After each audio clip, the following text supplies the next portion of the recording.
Therefore, if I'm doing a work that interferes with that worship, then that work is no longer viable for a Muslim. That's the reality of the matter. That when it's time to pray, you pray. You pray. Allah has created this earth as a masjid according to Ar-Rasul sallallahu alayhi wasallam. And there are only a few places you can't pray. And let me tell you, you don't work in any of them.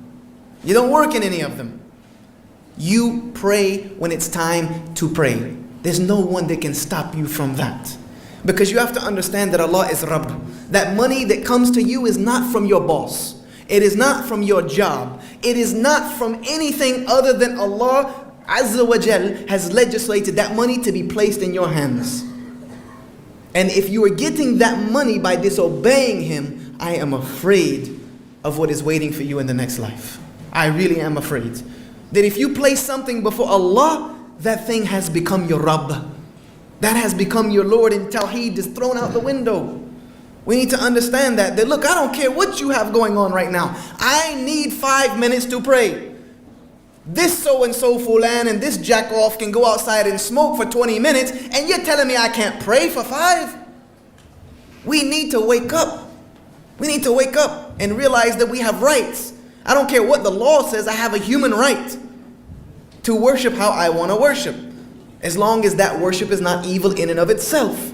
And I don't know how prayer has ever hurt anyone.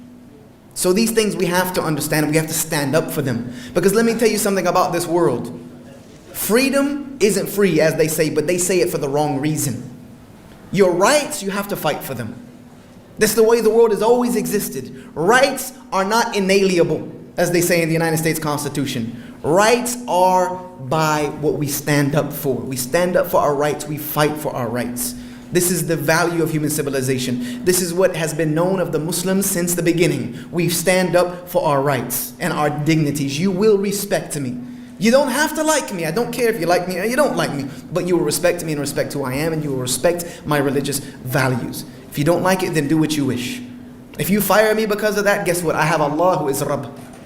I have an Allah who is Rabb, who will replace what I left for His sake with something better. That is the yaqeen, the certainty that the Muslims have to have. If not, then we're going to continue to be muddled in this mud of degradation and humiliation forever. We have to wake up to this. Hopefully that answers the question. You got to do what you got to do. As they say, do what you got to do what you got to do. It's time to pray. I got to do what I got to do. You do what you got to do to make that money. Do what you got to do to make those good deeds.